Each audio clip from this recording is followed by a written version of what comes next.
Everyone, welcome to my channel. So दोस्तों, आज की ये वीडियो बहुत ज़्यादा इम्पॉर्टेंट होने वाली है हमारे एनुअल मोड वाले स्टूडेंट्स के लिए।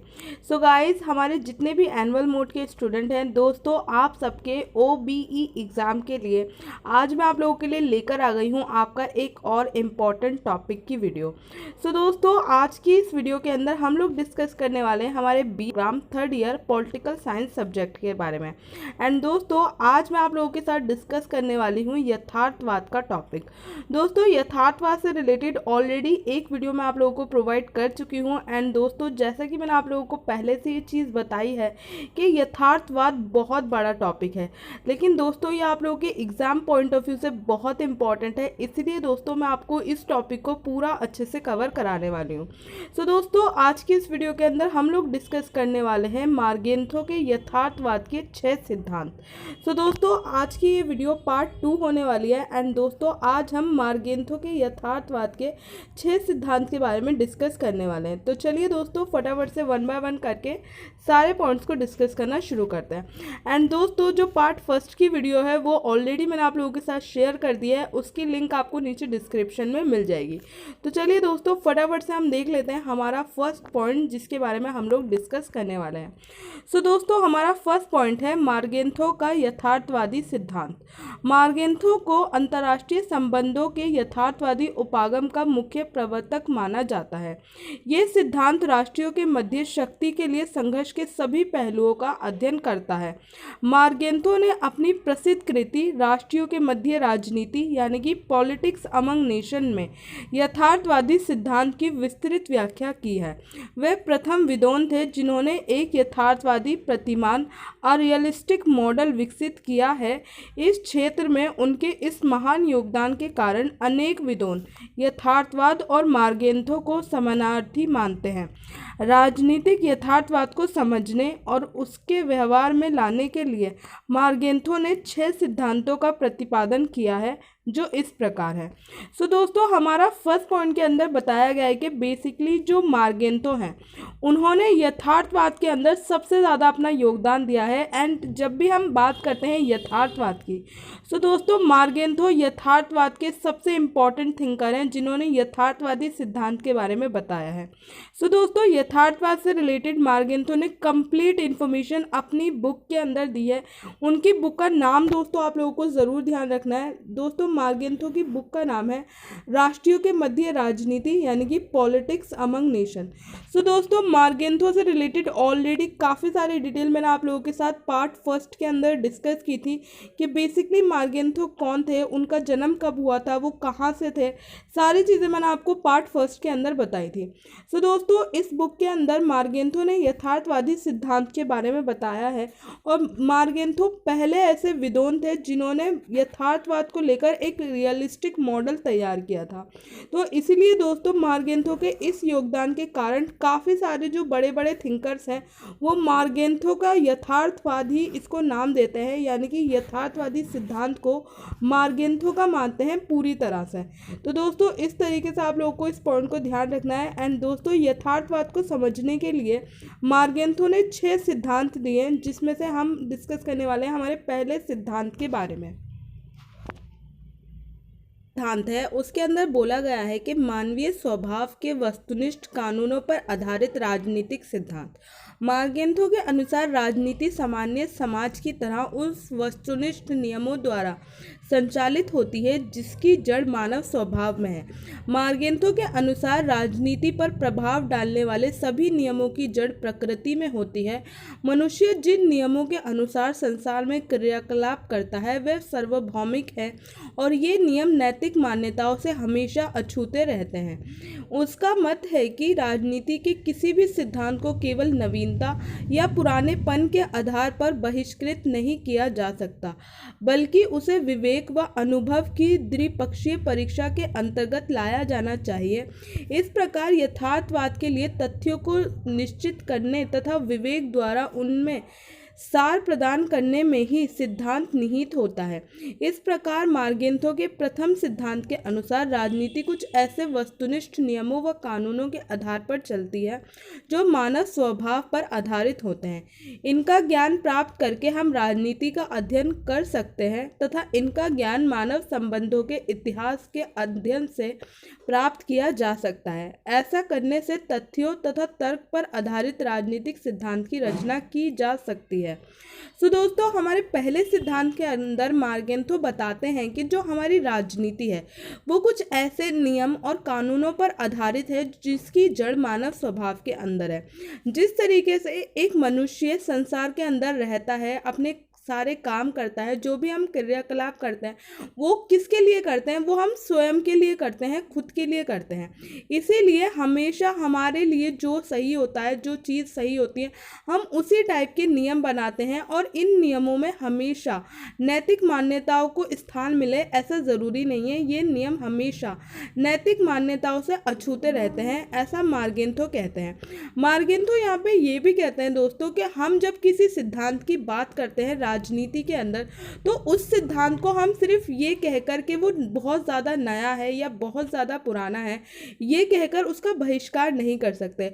जब भी हम राजनीति के अंदर, राजनीतिक विज्ञान के अंदर किसी सिद्धांत की बात करते हैं तो उस टाइम पे ये बहुत ज़्यादा ज़रूरी हो जाता है कि जिस सिद्धांत के बारे में हम सोच रहे हैं, जिस सिद्धांत के बारे में हम बात कर रहे हैं, उस सिद्धांत को हमेशा विवेक के अनुसार उसको देखें और उसको एक परीक्षा के अंतर्गत लाया जाए ताकि हमें ये पता चल सके कि जिस सिद्धांत की हम बात कर रहे हैं वो राजनीति के लिए उपयोगी है या नहीं है। तो दोस्तों, फर्स्ट सिद्धांत के अंदर मार्गेंथो यही कहते हैं कि जो हमारी पूरी राजनीति है वो कुछ ऐसे नियम और कानूनों पर आधारित है जिसकी जड़ मानव स्वभाव में है, जो मानव स्वभाव पर आधारित है। और जब तक हम मानव स्वभाव का अध्ययन नहीं करेंगे तब तक हम लोगों को राजनीति का अध्ययन भी नहीं कर सकते। तो इसीलिए इनका ज्ञान प्राप्त करके ही राजनीति का अध्ययन किया जा सकता है, यानी कि उन नियम और कानूनों का ज्ञान प्राप्त कर कर ही हम राजनीति का अध्ययन कर सकते हैं। तो मानव स्वभाव पर आधारित जो नियम है उनका ज्ञान प्राप्त करने के लिए हमें मानव संबंधों के इतिहास का अध्ययन करना पड़ेगा, जिससे कि हम एक अर्थों पर आधारित और तर्क पर आधारित राजनीतिक सिद्धांत की रचना कर सकते हैं। तो दोस्तों, ये हो गया हमारा फर्स्ट पॉइंट। दोस्तों, आप लोगों को फर्स्ट पॉइंट को इसी तरीके से ध्यान रखना है। एंड दोस्तों, अब हम बात करते हैं हमारे दूसरे सिद्धांत के बारे में। तो दोस्तों, हमारा जो दूसरा सिद्धांत है उसके अंदर बताया गया है कि राष्ट्रीय शक्ति के रूप में परिभाषित राष्ट्रीय हित। मार्गेंथो के यथार्थवादी सिद्धांत का दूसरा प्रमुख तत्व है राष्ट्रीय हित की प्रधानता। मार्गेंथो शक्ति कहकर पुकारा है। मार्गेंथो का मत है कि शक्ति के नाम से लक्षित स्वार्थ का विचार ही वह प्रमुख मार्गदर्शक है जो अंतर्राष्ट्रीय राजनीति के क्षेत्र में यथार्थवाद का पथ प्रदर्शन करता है। मार्गेंथो के अनुसार राजनीति का मुख्य आधार हित है और उसकी रक्षा है। इसीलिए राजनीति को भी शक्ति से अलग रखकर नहीं समझा जा सकता। मार्गेंथो की मान्यता है कि विदेश नीति निर्माता राजनीतिज्ञ शक्ति को, जो राजनीति का केंद्र बिंदु है, आधार मानकर ही नीतियों की रचना करते हैं। इतिहास भी इनका पूर्णतः समर्थन करता है कि वह कोई भी राष्ट्रीय हित जिसके पीछे शक्ति नहीं होती वह केवल कागजों या कल्पना में ही अस्तित्व रखता है तथा राष्ट्रीयों ने सदैव शक्ति के आधार पर ही कार्य किया है। विदेश नीति के निर्माता सदैव शक्ति को राजनीति का केंद्र बिंदु मानते हैं तथा इसी आधार पर नीति निर्माण करते हैं। सो दोस्तों, हमारे दूसरे सिद्धांत के अंदर मार्गेंथो बताते हैं कि राष्ट्रीय शक्ति, राष्ट्रीय हित के रूप में उन्होंने राष्ट्रीय शक्ति को परिभाषित किया है। यहाँ पे मार्गेंथो इस सिद्धांत के अंदर ये बोलते हैं कि एक देश के लिए, एक राष्ट्र के लिए जो सबसे पहली चीज़ और सबसे इम्पॉर्टेंट चीज़ है वो है उसका राष्ट्रीय हित। राष्ट्रीय हित को मार्गेंथो ने शक्ति कहकर पुकारा है। यानी कि मार्गेंथो मानते हैं कि जो राष्ट्रीय हित होता है वो ज़्यादा से ज़्यादा, अधिक से अधिक शक्ति हासिल करने को कहा जाता है। यानी कि जिस देश के पास जितनी ज़्यादा शक्ति होगी उसके उतने ही राष्ट्रीय हित पूरे होंगे। सो दोस्तों इस चीज़ को आपको यहाँ पे समझना है। एंड दोस्तों यहाँ पे ये भी बताया गया है कि शक्ति के नाम से लक्षित स्वार्थ का विचार ही प्रमुख मार्गदर्शक है अंतर्राष्ट्रीय राजनीति के क्षेत्र में यथार्थवाद का। यानी कि जब तक हम लोग शक्ति के बारे में बात करते रहेंगे, स्वार्थ के बारे में बात करते रहेंगे, तो हम राजनीति में यथार्थवादी सिद्धांत को देखते रहेंगे, क्योंकि यथार्थवादी सिद्धांत का जो मेन जो पॉइंट है वो है शक्ति अर्जित करना। दो देशों के मध्य शक्ति के लिए संघर्ष को हम यथार्थवाद के अंदर पढ़ते हैं। तो दोस्तों इस चीज़ को यहाँ पे बताया गया है। इसके अलावा मार्गेंतो ये भी कहते हैं कि जब एक देश की विदेश नीति बनाई जाती है या कोई भी नीति बनाई जाती है किसी देश के राष्ट्रीय हित के लिए, तो उस टाइम पे जो राजनीतिज्ञ होते हैं उनका जो केंद्र बिंदु होता है वो होता है शक्ति। वो शक्ति के बारे में सोचते हैं एंड उसके बाद वो नीति बनाते हैं। तो जो शक्ति है वो इसका केंद्र बिंदु होता है, इसका आधार मानकर ही नीतियों की रचना की जाती है, यानी कि इसी को आधार मानकर किसी भी देश की विदेश नीति बनाई जाती है। इसके अलावा दोस्तों यहाँ पे मार्गेंतो ये भी कहते हैं कि अगर कोई देश ये कहता है कि वो अपने राष्ट्रीय हित को नहीं देख रहा है, वो अपने राष्ट्रीय हित में शक्ति की बात नहीं कर रहा है, तो ये केवल कागजों और कल्पना में ही संभव है। रियलिटी में ऐसा नहीं हो सकता, क्योंकि रियलिटी में हर देश आज ज़्यादा से ज़्यादा शक्ति अर्जित करके खुद के राष्ट्रीय हित को पूरा करना चाहता है। सो दोस्तों यहाँ पे यही चीज़ बताई गई है कि इसी आधार पर विदेश नीति तैयार होती है, इसी आधार पर नीतियों को तैयार किया जाता है। सो दोस्तों ये हो गया हमारा सेकंड सिद्धांत। अब बात करते हैं हम हमारे तीसरे सिद्धांत की। सो दोस्तों हमारे तीसरे सिद्धांत के अंदर कहा गया है कि हित सदैव परिवर्तनीय होता है। यथार्थवादी उपागम के अनुसार राष्ट्रीय हित ही अंतर्राष्ट्रीय राजनीति का सार है, परंतु हित सदैव परिवर्तनीय होता है। यथार्थवादी उपागम के अनुसार राष्ट्रीय हित ही अंतर्राष्ट्रीय राजनीति का सार है, परंतु फिर भी राजनीतिक यथार्थवाद शक्ति पर आधारित राष्ट्रीय हित के विचार को किसी शाश्वत अथवा सदैव के लिए एक निश्चित दृष्टिकोण से नहीं बांधता है। परिस्थितियां उन राष्ट्रीय हितों को प्रभावित करती हैं जिनके आधार पर राजनीतिक निर्णय लिए जाते हैं। अंततः बदलती हुई परिस्थितियों के संदर्भ में ही राष्ट्रीय हित का विचार करके तदुपरांत शक्ति पर जोर दिया जाना चाहिए। मार्गेंतो के शब्दों में इतिहास के एक विशिष्ट काल में राजनीतिक कृतियों को निश्चित रूप देने वाले हितेज का रूप उन राजनीतिक व सांस्कृतिक परिस्थितियों पर आश्रित रहता है जिनके मध्य विदेश नीति का निर्माण होता है। इस प्रकार शक्ति सिद्धांत पर आधारित किसी विदेश नीति की विषय सामग्री तथा इसके उपयोग का ढंग राजनीतिक व सांस्कृतिक वातावरण से निश्चित होता है। तो दोस्तों हमारे तीसरे सिद्धांत के अंदर मार्गेंतो बताते हैं कि एक जो राष्ट्रीय होता है उसका जो राष्ट्रीय हित है वो हमेशा सेम नहीं रहता है, उसके अंदर टाइम टू टाइम परिस्थितियों के अनुसार परिवर्तन आते रहते हैं। यहाँ पे मार्गेंतो कहते हैं कि इन्हीं परिस्थितियों के परिवर्तन के आधार पर नई नई विदेश नीतियाँ बनाई जाती हैं। यहाँ पे आप लोग एक एग्जाम्पल के ज़रिए इस चीज़ को समझ कीजिए दोस्तों, कि मान लीजिए आज कोई दो देश हैं वो आपस में दुश्मन है, लेकिन ऐसा ज़रूरी नहीं है कि वो हमेशा ही दुश्मन रहे। हो सकता है आगे चलकर उनके राष्ट्रीय हित उन्हें आपस में दोस्त बनने पर मजबूर कर दे। तो इसी चीज़ को तीसरे सिद्धांत के अंदर मार्गेंतो ने कहा है कि राष्ट्रीय हित बदलता रहता है और इसे बदलते हुए राष्ट्रीय हित के आधार पर ही शक्ति पर जोर दिया जाना चाहिए। और मार्गेंतो यहाँ पे ये भी कहते हैं कि राजनीतिक और सांस्कृतिक परिस्थितियों पर आश्रित विदेश नीति हमेशा हमारे राष्ट्रीय हित को पूरा करने के लिए बनाई जाती है। यानी कि जैसे जैसे परिस्थितियाँ जैसे जैसे राजनीतिक और सांस्कृतिक परिस्थितियाँ बदलेंगी उसी आधार पर विदेश नीति का निर्माण किया जाएगा और उसी आधार पर विदेश नीति के अंदर परिवर्तन किए जाएंगे। सो दोस्तों इस तरीके से आप लोगों को तीसरे सिद्धांत को ध्यान रखना है। उम्मीद करती हूँ आप लोगों को समझ आ गया होगा। दोस्तों हमारा जो चौथा सिद्धांत है उसके अंदर बताया गया है कि अमूर्तीय नैतिक नियम राजनीति पर लागू नहीं होते हैं। यथार्थवादी दृष्टिकोण के अनुसार नैतिकता के सार्वभौमिक सिद्धांत राज्यों पर ज्यों के त्यों लागू नहीं किए जा सकते, अपितु उनमें समय और स्थान के अनुसार परिवर्तन करना पड़ता है। यथार्थवाद का आग्रह है कि राष्ट्रीयों को नैतिक सिद्धांतों का पालन विवेक और संभावित परिणामों के आधार पर ही करना चाहिए।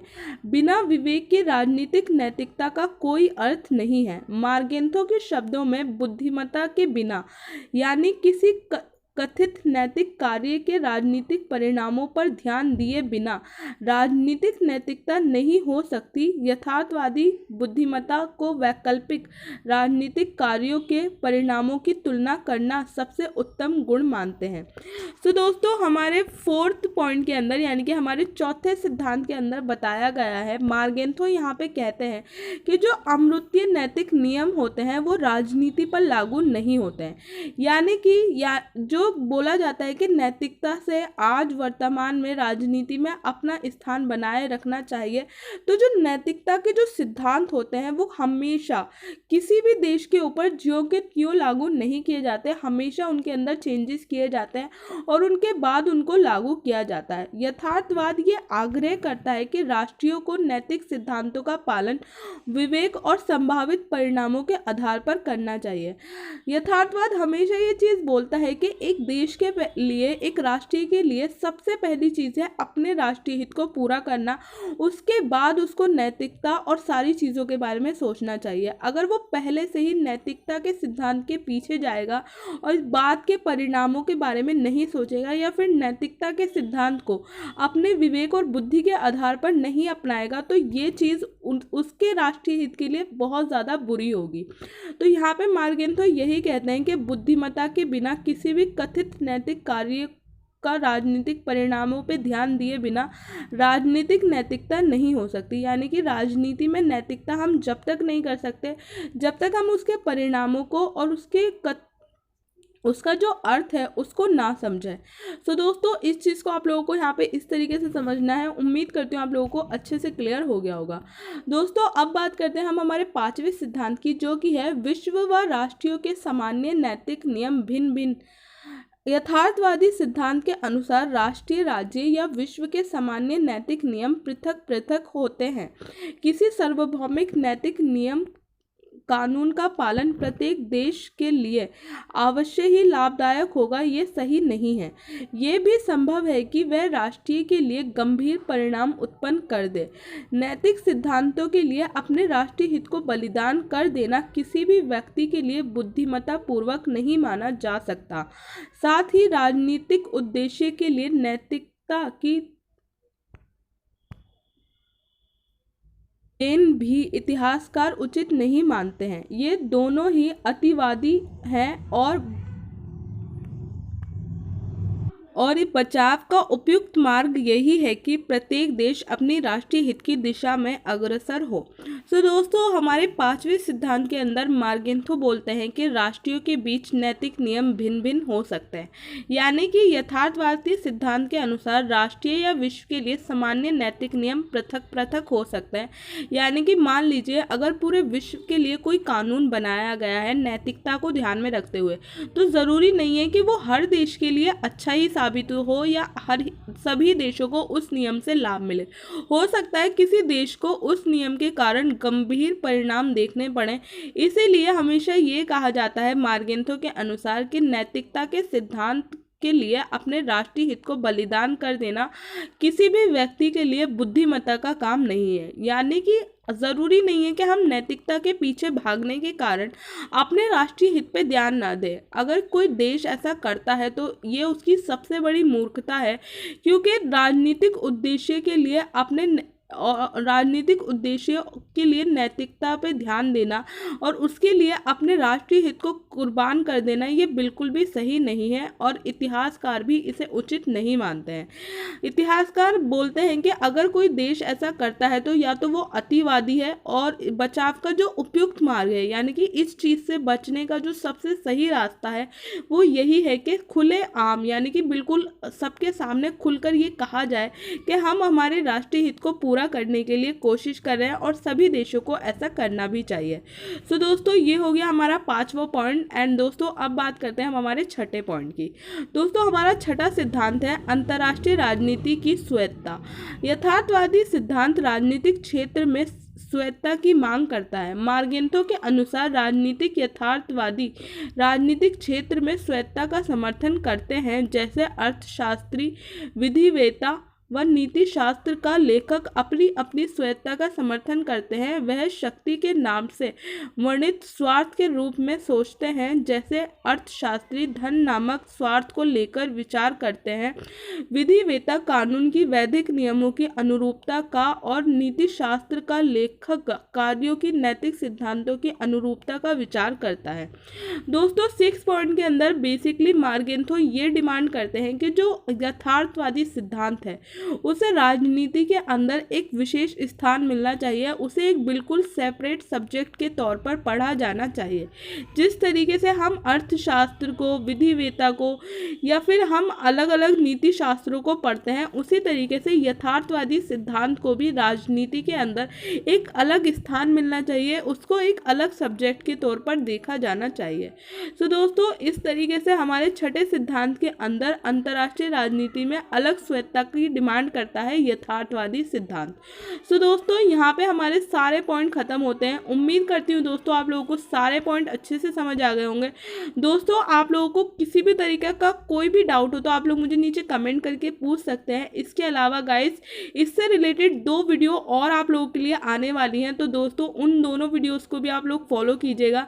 एंड दोस्तों इस तरीके से ये चारों वीडियो आप लोगों के एग्जाम पॉइंट ऑफ व्यू से बहुत इंपॉर्टेंट है। सो दोस्तों आप लोग अपने एग्जाम में जाने से पहले इन सारे वीडियोस को अच्छे से फॉलो कीजिएगा ताकि आप लोगों को आपके एग्जाम में काफ़ी ज़्यादा हेल्प मिल सके। सो दोस्तों आज की इस वीडियो में की हुई मेरी मेहनत आपको अच्छी लगी हो तो इस वीडियो को लाइक कर दीजिएगा, अपने दोस्तों के साथ शेयर करिएगा। एंड आप लोग अगर चैनल पर फर्स्ट टाइम आए तो चैनल को सब्सक्राइब करना बिल्कुल भी मत भूलिएगा। सो दोस्तों आज की इस वीडियो में बस इतना ही। मिलती हूँ मैं आप सबसे नेक्स्ट वीडियो के अंदर, तब तक के लिए थैंक यू सो मच।